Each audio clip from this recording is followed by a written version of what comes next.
Hi guys, this is just going to be a general question and answer video about long distance relationships and our relationship, ours, not ours. So we're going to start off with our time frame, which is basically just a rundown of major events that happened since we started dating. This is bothering me. Oh well, okay. We started talking January 2011, started dating February 3rd, 2011, met the day after my 18th birthday, which was June 15th, 2011. the day after, Yeah, literally. Like, literally the day after. My birthday was June 14th, met June 15th. And then I visited again in September, and then we moved in together in December, right after Christmas, and now we've lived together for over a year. So that's basically it.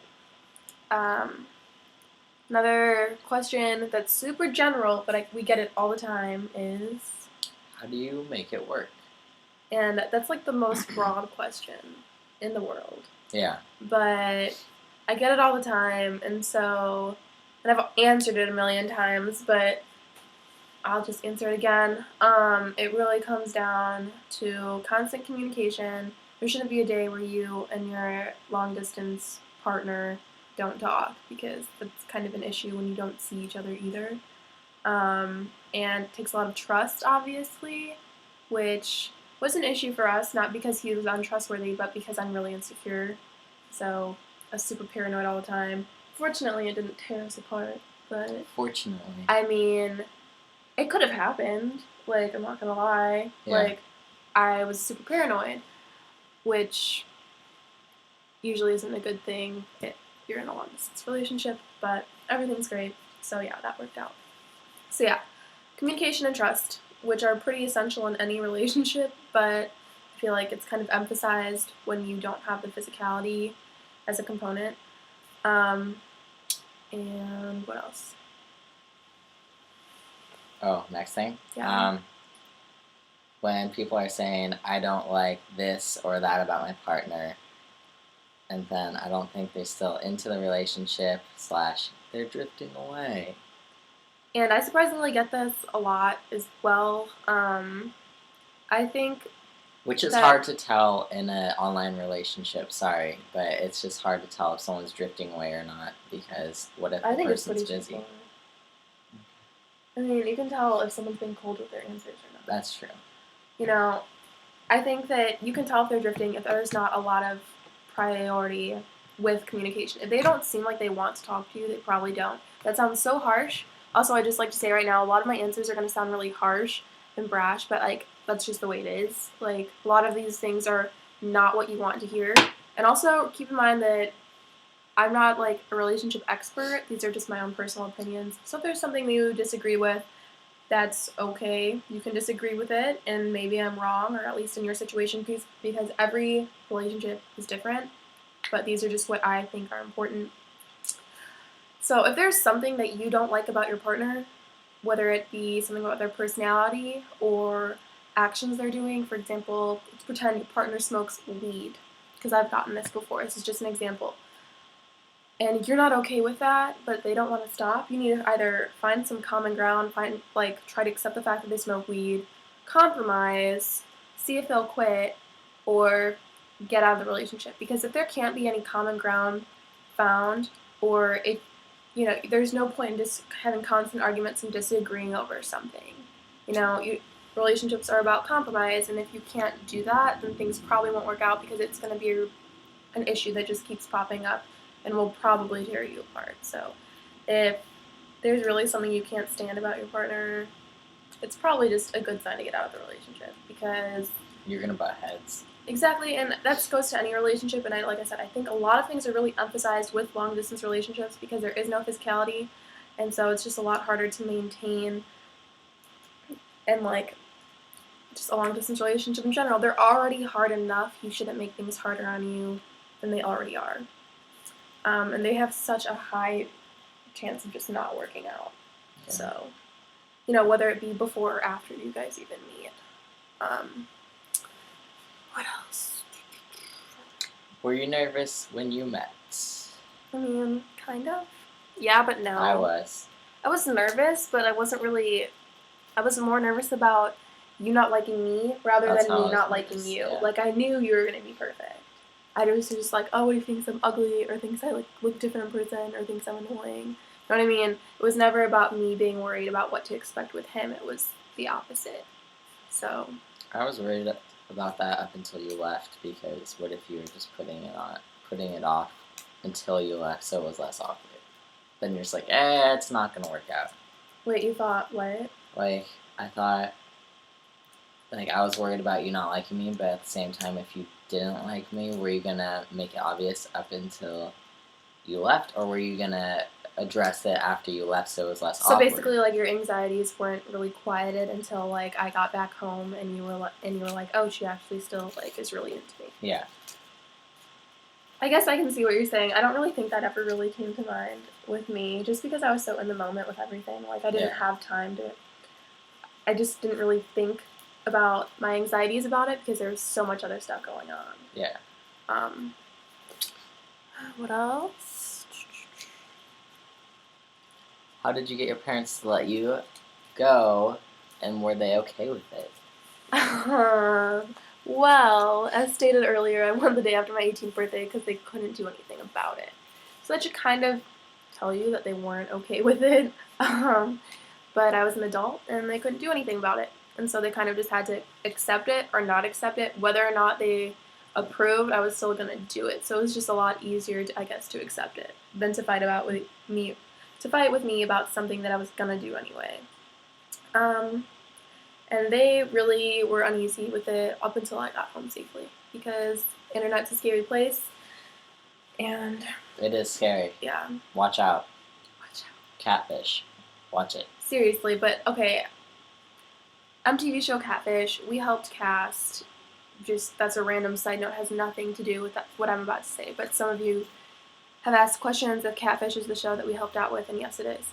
I feel like a lot of people on there are just so quite obviously fake. It's just like, I feel like it almost gives kind of an unrealistic idea of online relationships. I mean, obviously this is what's going on a lot of the time, but I think it makes it look a lot scarier than they sometimes are because they take basically cases that are almost like you'd think they're fake right off the bat. Yeah. A lot of people, like, none of these people on there have Skyped or anything like that. A lot of people haven't even talked on the phone. So I just think that's kind of like red flags right there.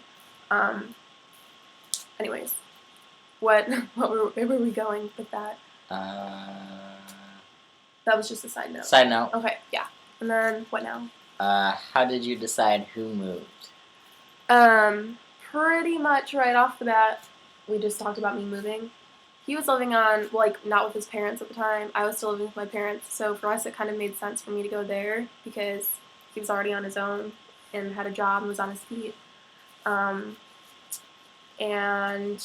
I don't know, I lived in the Midwest in Illinois. There's Chicago there, which is like a great place, but other than that, there's really not much. Washington, there's not much here either other than Seattle. But it's definitely a change of scenery. It's really pretty. There's a lot of forests and there's mountains and stuff, whereas Midwest is just a lot of flat land. We don't even really have hills there. It's more easygoing here. Yeah, and the state's a lot more liberal. I don't like smoke weed or anything. Like, I don't care about the fact that pot's legal here, but I just don't really like conservative states. I'm a pretty liberal person, so yeah. That's kind of how we decided. For people who are thinking about where they should move, I would consider cost of living and maybe how liberal or conservative that area is, whatever you prefer. And also what sort of things are in the area. Like, are you going to be bored as fuck if it's just like farmland, or do you want to move somewhere more urban? And also definitely think about who it would make more sense to move, and if you'd actually be okay with leaving behind basically everything you know, because I don't have any family here whatsoever, and I visit home once every couple months, and a lot of things are happening while I'm here, and it really sucks that my grandma's in the hospital right now. My mom's pregnant. Like, all these weird things are happening after I leave, and it really sucks that I can't be there, but it's either him or me. And I got the short end of the stick, unfortunately, but someone had to, and I did it by choice. So I don't hate him for it. Sometimes I get jealous that your family's here because it sucks, but ultimately it was my choice to move. He didn't fucking, like, steal me away. So, It wasn't move now or we're over. right, it was more like I felt like it was something we needed to do in order to continue our relationship. It wasn't something that we threatened each other with. It was just to better our relationship because things were getting really, really hard when you miss each other a lot. Okay, next one. Do you ever have fears of things not working out after we moved? A lot of people ask that kind of stuff. I didn't really have that fear. I didn't think it would happen, but I feared more about just like how much it would suck to go back to live in Illinois after I had experienced living a totally different lifestyle. So I don't know. I didn't really think that I never got scared that things would not work out. And I think that if you really feel compelled to move and if you have good reasons to move and if you really are feeling confident about your relationship, I would say go ahead and move because if I didn't, it would be something I'd always regretted. Because if I didn't move, if there was no plans to move, we probably would have broken up. Yeah. You can't do distance forever. It's torture. So, I don't know. Moving was just the next step in our relationship that kind of had to be taken if we wanted it to continue. And if I had never moved, then I would have never seen how great we are together. And so, I don't know. I think if you think it's the right thing to do, then go for it. Is it hard to make friends? Yeah, definitely. I don't have any friends. He's my friend, but I also feel no, not really. Jesse, my one friend moved 2 hours away, so I don't have anyone to hang out with, like literally ever. Don't even deny that. Okay. Glad we're clear on that. And the few friends that I had were coworkers who I worked with at my job that I just quit. But they weren't like hangout friends. They were like, I don't know. It's not someone you regularly hang out with. Like tomorrow we're gonna go to the zoo because I have a school project, and we thought it would be a fun thing to do because a few of the people I work with like going to the zoo. But it's not like they come over and hang out and we watch movies in bed together. Like it's not that kind of friend. Is that a common friend thing to do? Yeah. Okay. It really is. Okay, you guys know if you have a close friend, you guys just like hang out and do nothing. Yeah. So that's what I mean. I don't have that kind of friend here. How much did it cost to move? Like a lot of money. There's a lot of factors you have to consider. You're gonna want to have at least a couple $1,000s saved up. Transportation to move. How are you gonna move your stuff over? If you're gonna drive, or you're gonna fly? So How's your stuff gonna get shipped off? we've kind of broken down the cost of things. So what you want to do if you're going to drive is you're going to want to figure out how many miles per gallon your car gets. And then you're going to divide driving distance. For us, it was like 2,000 miles by your average like car mileage. So I was getting about 20 miles per gallon. It's a 2,000-mile drive. So that was 100 gallons of gas that I needed. And then you multiply that by the average gas price. So gas was about $3.30, so I needed like $330 basically. Then I would tack on $100 extra for gas just because of whatever, it was mountainous for part of the drive, which burned a lot more gas. Yeah, we were going uphill a lot. So that's something you definitely want to factor in. Also, think about money you're going to need for hotels, which obviously means you have to map out kind of your plan, figure out how many days it's going to take to drive. We drove 2,000 miles in 3 days. We stayed at motels for 2 nights. Also, you're going to probably be getting fast food, and also you're going to want snacks. So factor in kind of how much money it'll take for that. An emergency fund in case your car breaks down or something.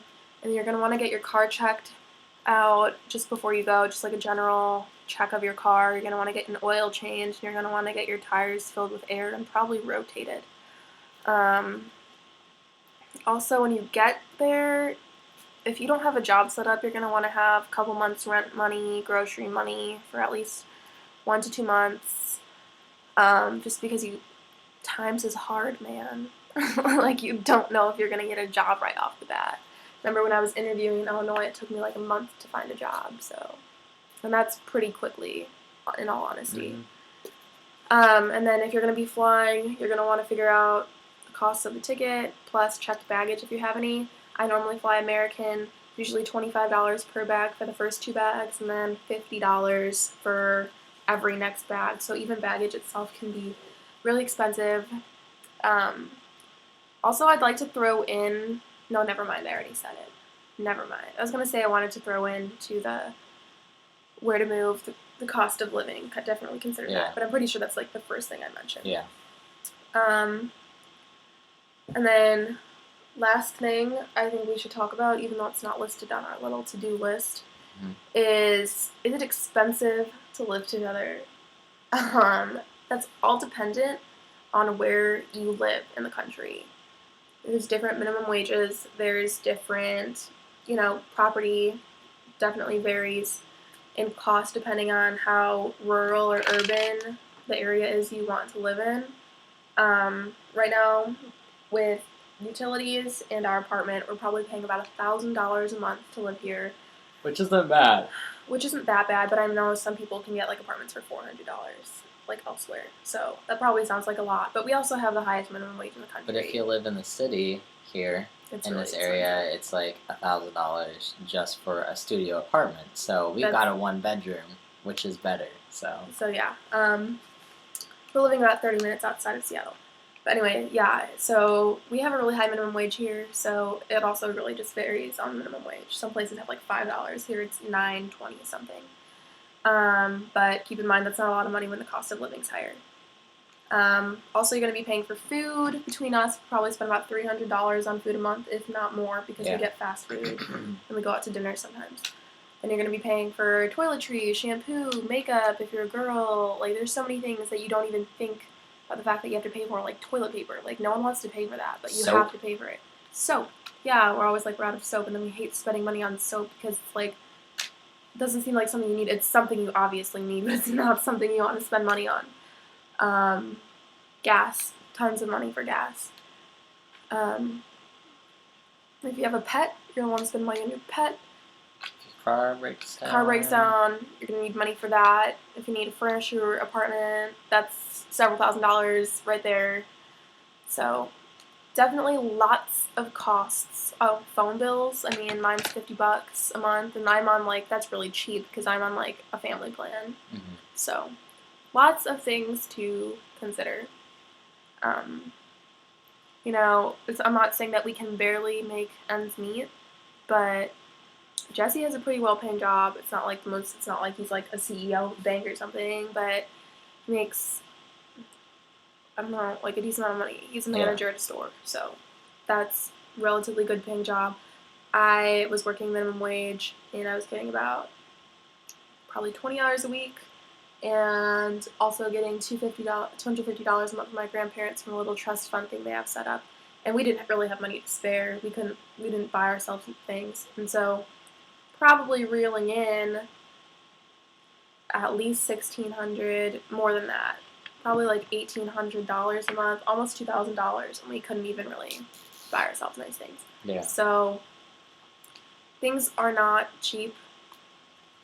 Don't think that they are. It's really hard. I mean, it's not super hard, but I don't know. Like, if you didn't have the job that you had, like, we wouldn't be able to live here. We'd have to have a roommate. And I don't know. If you're a couple, it's kind of nice to have privacy and not be living with other people. Unless you like that. But I don't know. Like, I don't have anyone that I trust enough to be my roommate. We've kind of done that before, and it wasn't that fun. When we first moved in, we had a roommate. But she was never there, which was nice. But it was weird when she was there. So yeah. Hope I covered enough bases. I think so. This is a really long video, like 20 minutes. If more commonly asked questions pop up, we will remake one. Okay. Goodbye. Bye.